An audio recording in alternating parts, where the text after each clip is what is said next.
This episode of the Big5D podcast is brought to you by Duda, the website builder trusted by more than 20,000 agencies and SaaS platforms. Every 17 seconds, a new website is created on Duda. To learn more, visit them at duda.co. Also, please diarize the Big Five Summit, Africa's leading small business technology event. It's coming to Cape Town 15th, 16th March 2023. Visit big5digital.org for details. Hello and welcome to the Big5D podcast. I'm Charles Laughlin, Content Director for Big5 Digital. We have a great guest today. Andrew Katzwinkel is a South African entrepreneur who is on his second startup. His company LayUp Technologies is part of the Save Now, Buy Later wing of the payments space. Let's hear Andrew tell us more about his company and Save Now, Buy Later. We hope you enjoy the interview.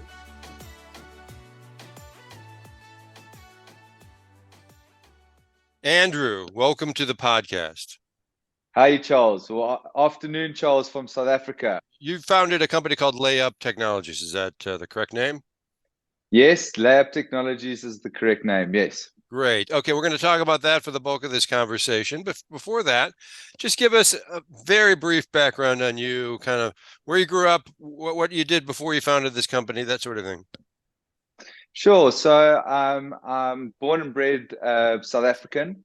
I've got a German heritage, so I've got some family from overseas, but I'm born and bred South African, and I really studied at a place called Vega, got an honors degree at Vega, then embarked on a journey overseas where I managed to get some overseas experience working abroad.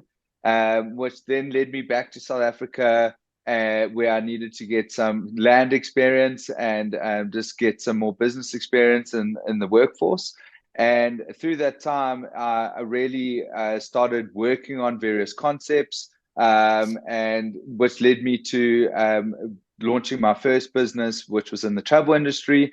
I launched my first venture around 7 years ago. And then from there, moved in to the LayUp business about 4 years ago. Oh, okay, great.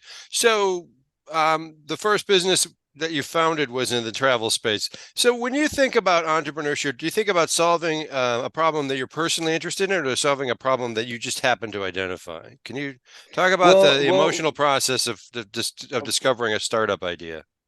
Sure, of course. So it all identified and it started off with identifying a problem. And really the problem that we started working on within the travel business really stemmed into the formation of the LayUp business. So with a lot of ideas and a lot of first startup ideas, they you start with one thing, and that really molds and shapes based on what the market is saying and your customers. And that's exactly really what happened with my journey. So the travel business, it was called FOMO travel, fear of missing out. And that's what travel is all about.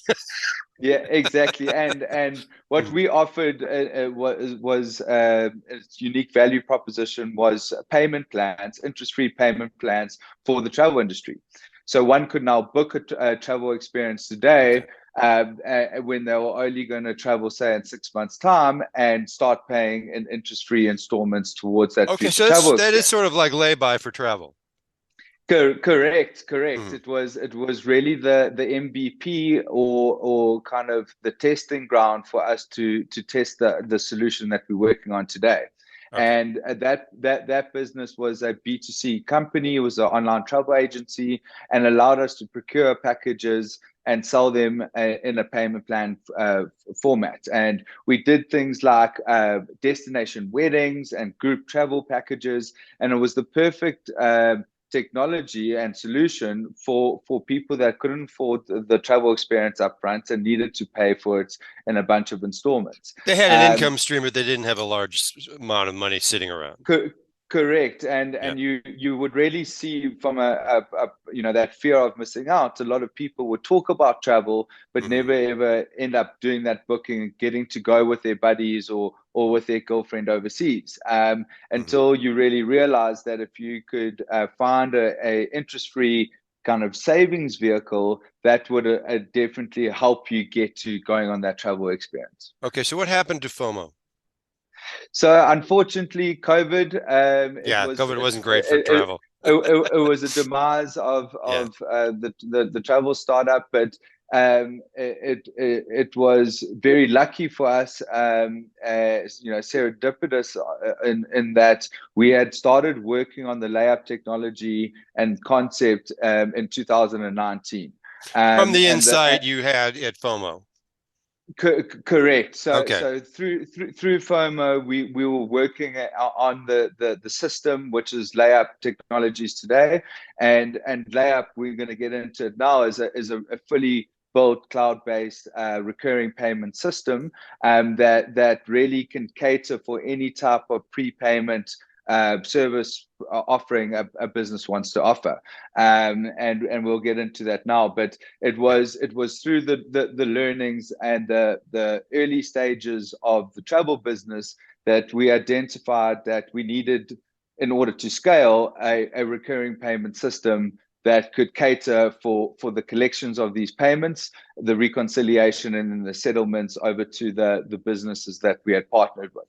And then it The applies various to travel more than consultants. just travel. It can be used for essentially anything. And it was in that time that we were like, hold on, this can actually is a B2B B2C solution, and it can actually be catered across vertical, Right. not only in travel. And obviously, from the travel industry, our idea was to launch into servicing travel providers. And that quickly changed as COVID hit for so many. We had to immediately pivot and move into the retail sector. Right. And that's where we really honed into our digital labor product. And it's kind of our flagship product at the moment in terms of where we distributed across e-commerce businesses Okay. in the market. Yeah. Okay. So I want to pause and just sort of set up LayUp a little bit. From my perspective, and perhaps for the audience's benefit. So there's something out there called buy now, pay later that everyone is familiar with, I think. At least if you listen to this podcast, chances are you're very familiar with buy now, pay later. If you're a consumer, more than likely you've had it offered to you at some point while you're making a purchase, whether it's for a plane ticket, or a piece of jewelry or a piece of clothing or whatever it is, anything worth more than a small amount of money. Essentially. So what you've come up with is something that was commonly referred to as save now, buy later. It's sort of the buy now, pay later is always referenced lay-by as its sort of analog origins, right? And what you're doing is actually truly a digital version of lay-by. Lay-by, as everyone sort of knows, especially older folks, is that back before e-commerce, you would go to a shop and say, I want that piece of furniture. Here's a deposit. I'm going to come every week and give you a little bit of money until it's paid off, and then I'll collect that piece of furniture. That's lay-by, essentially. Correct. Well, you've digitized that process, essentially. And it's sort of the opposite of buy now, pay later, which buy now, pay later, you take possession of the goods immediately, whether it's a piece of clothing or whatever else it might be, and then you pay it off in a set of fixed installments. And it has become controversial because it generally hasn't involved credit checks.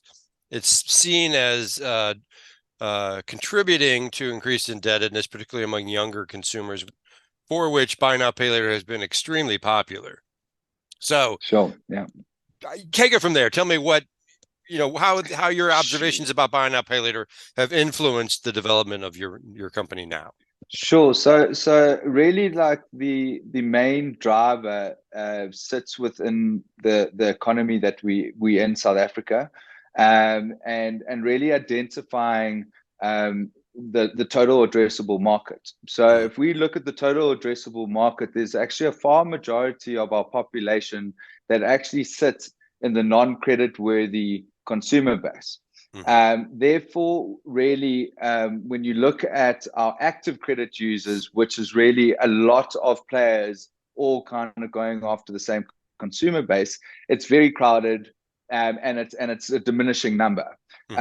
We kind of taken a bit of a longer term view and identified a much larger market whereby we can service them through a save now, buy later model, which is a low risk, interest free savings vehicle where people are deferring the collection of their item, but have the flexibility to pay the way that they want to, amend, cancel, or extend those payment plans. You also find if you're doing quite a like-for-like correlation between BNPL and SNBL, is that a lot of our customers are saving towards much higher value purchases, where BNPL wouldn't really be in that category of a much smaller, immediate type of gratification type item. So when you're looking at things like engagement rings, to even things like funeral plots here in South Africa, these are very high value purchases where now consumers can now set up an interest-free solution whereby they can pay over a much longer term. This also taps into your foreigner market, your Gen Z market that hasn't yet actually got a credit rating and got into the workforce, and then your non-credit worthy customers, which is a large amount of people in South Africa.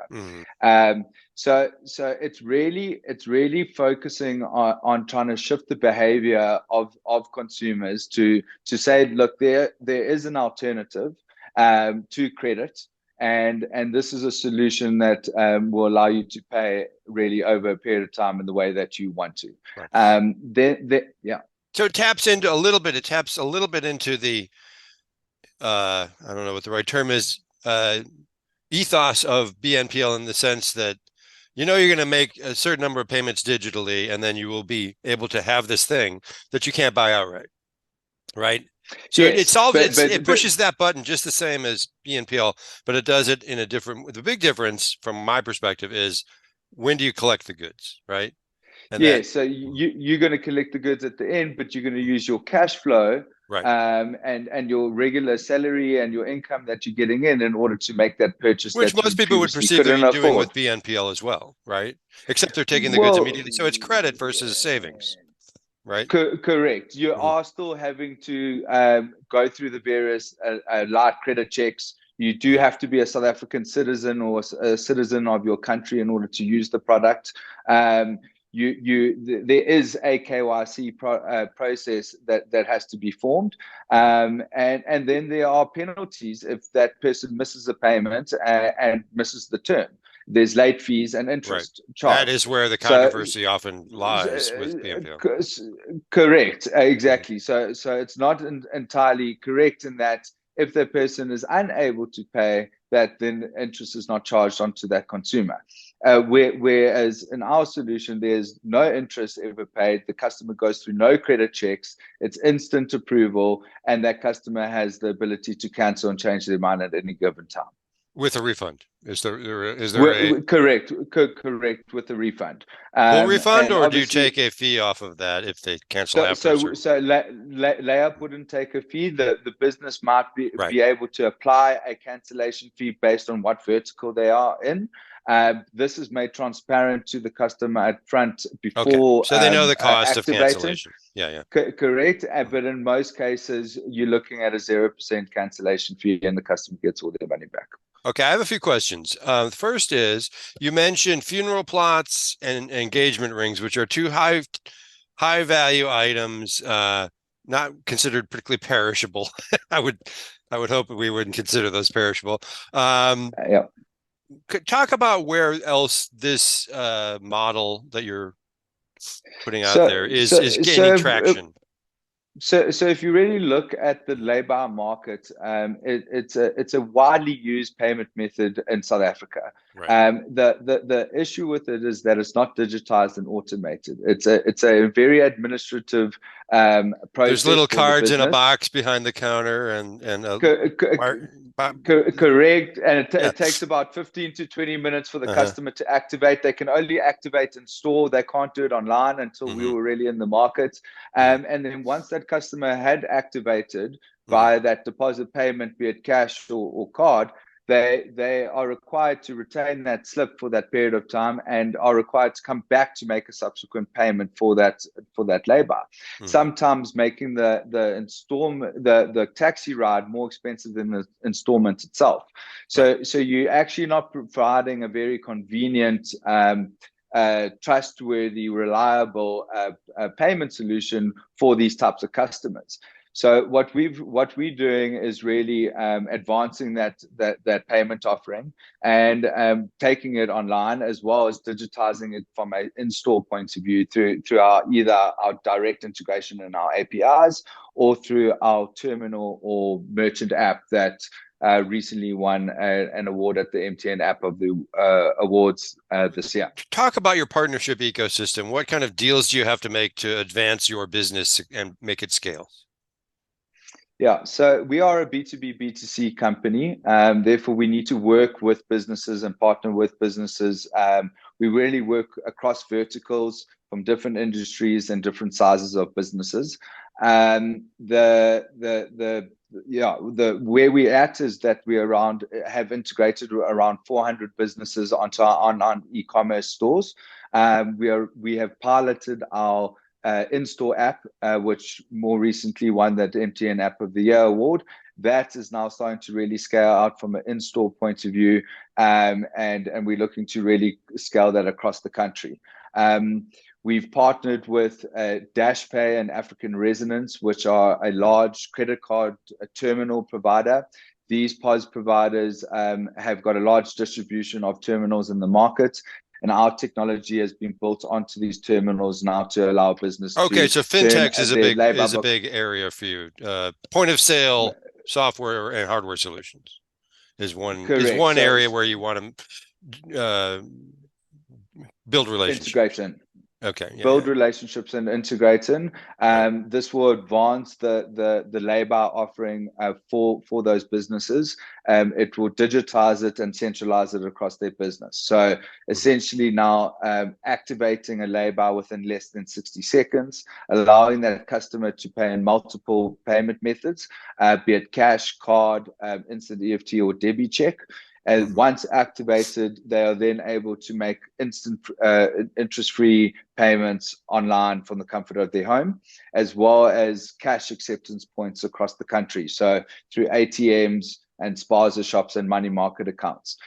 This really just creates that convenience for that customer to rather just pop down to their spaza shop in their township in order to make a lay-by payment, as opposed to taking a taxi all the way back to the store just to make an installment.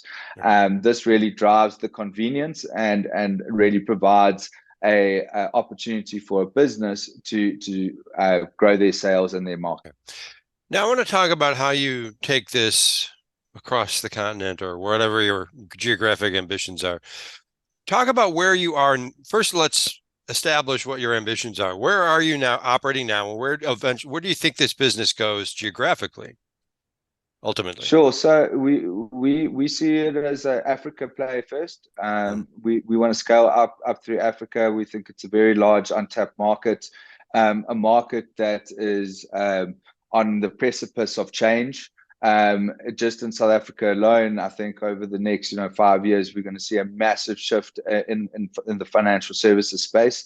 A huge amount of consumers that have previously been invisible or underbanked coming more online. What's driving that? Is that just driven by GDP growth? What drives that indicator that you're citing here? I think really the many drivers, but you have definitely a transformation of more people getting access to smartphones, more access to internet, better systems, through government to enterprise businesses that are able to capture the correct information and details of customers, as well as your banking environments. Your banking environments are actually incredible in South Africa, and the payment rails that we have are very advanced. So this is quite a well-established financial sector. that gives us a lot of opportunity to collaborate and work with these types of enterprise businesses to launch and scale innovation in the market. Okay. All right. Now, we've already mentioned buy now, pay later a bunch of times, but well, actually, before I ask you to about We're more about gonna have to shift you over to the SNBL market soon, Charles. well, anyway, I know that's your objective. Outside of Africa, there are some save now, buy later plays. There's one in North America called a Cruise Savings, I believe, and then I know we talked about this before. There's a bunch in India. I think not a lot in Africa, if any, other than you. Where do you again?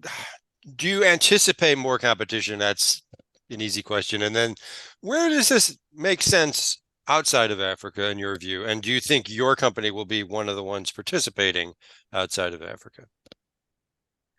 Yeah, I think we've got some pretty ambitious strategy plans and growth plans. Mm-hmm. We definitely see this as a global opportunity. I think debt is in every country.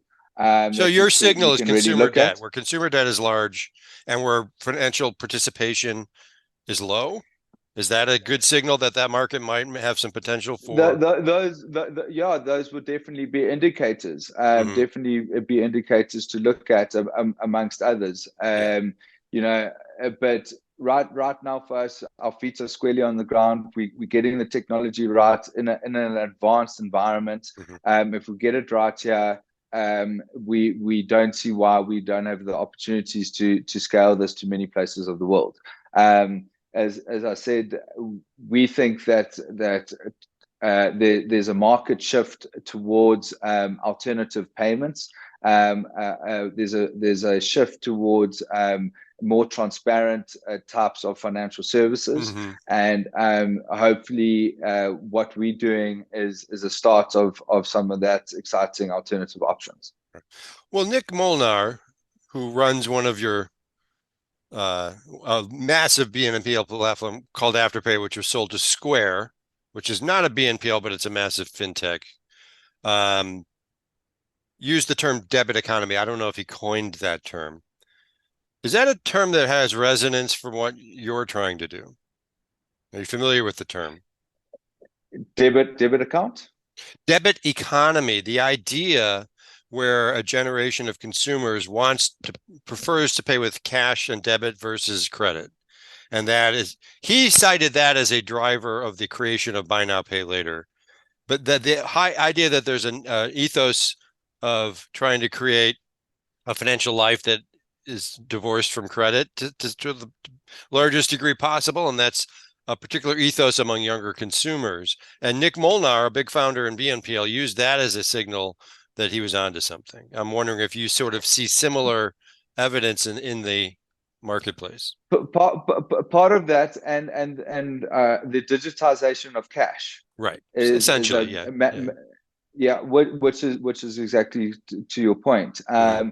But in South Africa, there is still a huge cash injection around the economy. If anything, in some ways, it's growing. Mm-hmm. And this is for a consumer to be invisible and to buy things without any interaction with kind of records Mm-hmm. that are happening. This kind of transformation into financial inclusion is going to start assisting consumers to move away from those cash payments and have those cash payments either recorded through systems like LayUp. Yeah. This is really going to start then forming a footprint of these types of consumers to eventually help them to be more financially included in the economy. At which point, they can be in a more responsible way, know what to do with financial products like BNPL and revolving credits and the likes within the market. Okay. Because BNPL came on the scene as a quote unquote financially responsible alternative to revolving credit. That narrative has taken some punches over the last year or so, and we're starting to see Correct. regulatory intervention in Australia. I think the UK. I know the US at least has started to look at it. I don't know if there's any regulations pending right now, at least at a federal level, but there's certainly an effort to evaluate what regulations make sense for BNP. There's a desire to regulate, I believe. I think it's fair to say. Um, Sure. what regulation, if any, do you anticipate for your slice So, of this so, market? I would say we follow regulation already. We Hmm. are a TPP, third party payment provider, Hmm. and we're not offering credit. Hmm. We don't offer credit in our product. So from the upcoming changes that are planning to come, wouldn't affect us. The mere fact that BNPL is a post-paid offering that offers credit and charges interest and late fees on missed payments, makes it a credit offering. I understand the kind of need to have marketed as an interest-free solution that is a better form of labor, but effectively over the time, through the various regulations, they've identified that that's not the case. That a lot of people are creating and putting themselves into more unwarranted debt, and that the fact that they're not going through any type of formal credit check is making the credit bureaus unaware of what's going on with this overload of debt that's in the market. This can then eventually start crippling economies and creating massive bubbles It can be I was about to use the that term bubble. It can be an unseen hazard, right? unseen. Yeah. Correct. An unseen hazard that could expand and in a lot of ways, something that we probably still going to see come out in the wash, because the scale of it really happened over the 2020 year and a better part of actually last year. It's only really this year that a lot of the flack has started coming in, also due to the looming recession that the kind of world economy is starting to face. Now let's not Um, create so self-fulfilling prophecies, Andrew. Okay. which we hope we do avoid, but Yeah. it doesn't. When you start looking at a situation where you've got rising interest, the model itself in BNPL needs to be addressed, because it is a loss making revenue model. At how long is a piece of string until you need to turn your business into profitability? Hmm. If you're losing 1 to 2% on every transaction that's happening,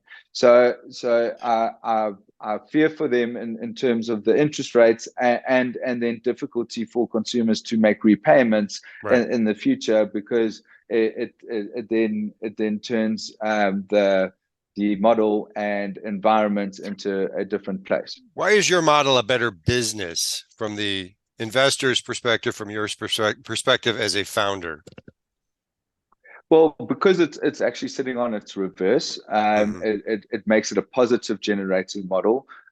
We are not charging the consumer anything. It's free for the consumer to use our Hmm. services, 100% free to use it, and we charge the business very similarly to how your BNPLs would naturally charge, or a payment gateway would charge.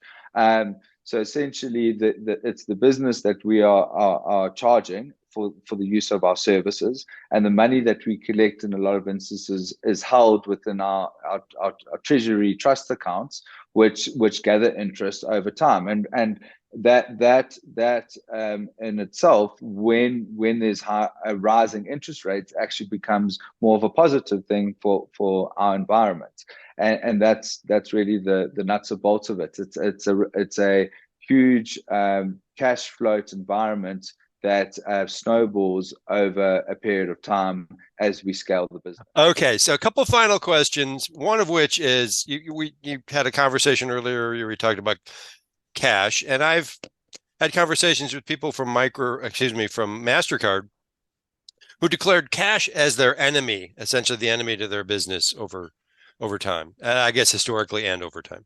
How do you view cash, this whole cash versus cashless debate in Africa, but in general? And how does your business think about cash? Yeah, I mean, really for us, we've identified that South Africa is moving a lot slower than the rest of the world in terms of digitizing cash. Mm-hmm.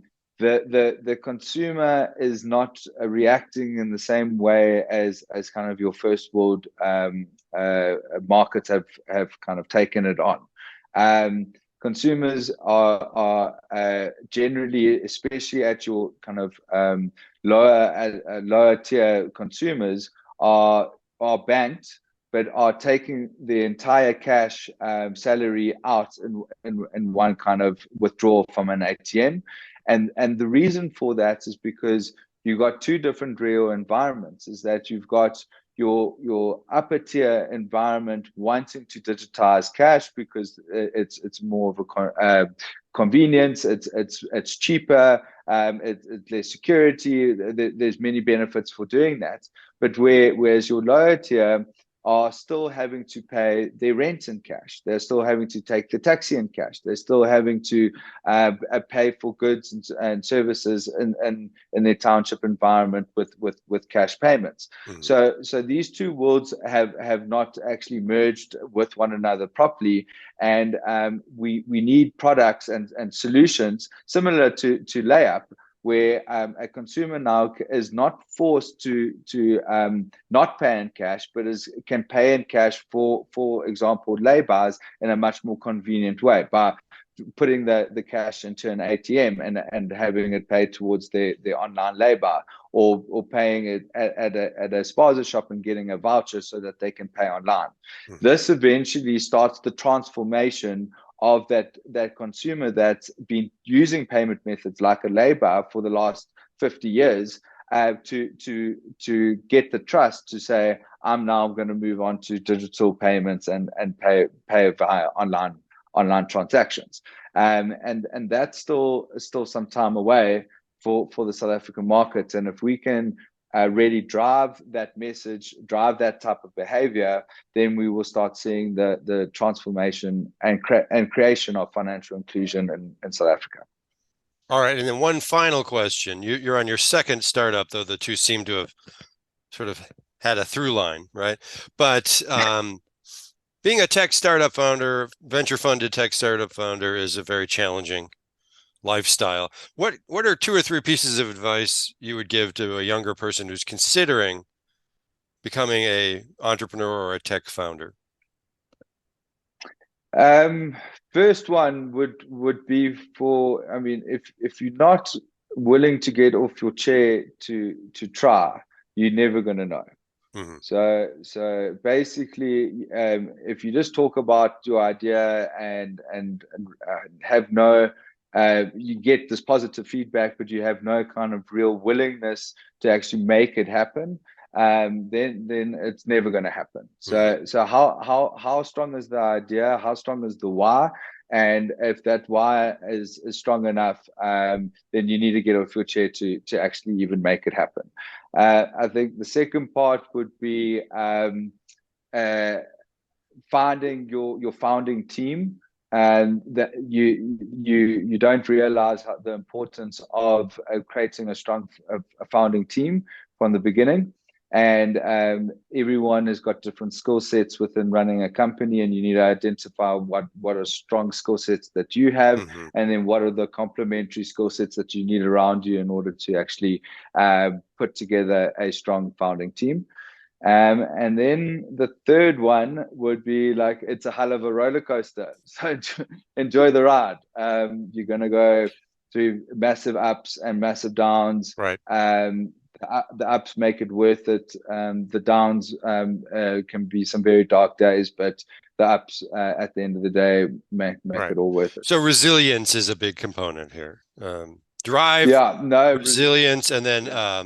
having the humility to assemble a team that fills the gaps in your skill set. That's another way of framing what you said. But because every team, right, they need a technologist and a great salesperson. If that's all wrapped into one body, that's great, but often not, right? And so you have to have those pieces assembled in the founding team. And I imagine any investor would agree with that, for sure. All right, Andrew, I think we're going to end it here. I really appreciate you coming on the podcast, telling us a little bit about LayUp. I think my personal opinion is that we're going to see more companies like yours popping up on the African landscape over the next couple of years, assuming that consumers see the benefit in using save now, buy later versus buy now, pay later. Sorry to keep framing that as a binary, because I know things never quite that simple. I don't think that it is going to be really one or the other. We are an alternative. The consumer needs to be able to make those choices. Right. And that's what we're motivating for, is that credit is required all through your life. It's how that credit is applied is the important part. And allow the consumer that consumer sovereignty to be able to make the choice to pay the way that they want to. All right, great. Thank you for clarifying that. Andrew, thank you very much for your time. It was great having you. Fantastic, Charles. Thanks very much.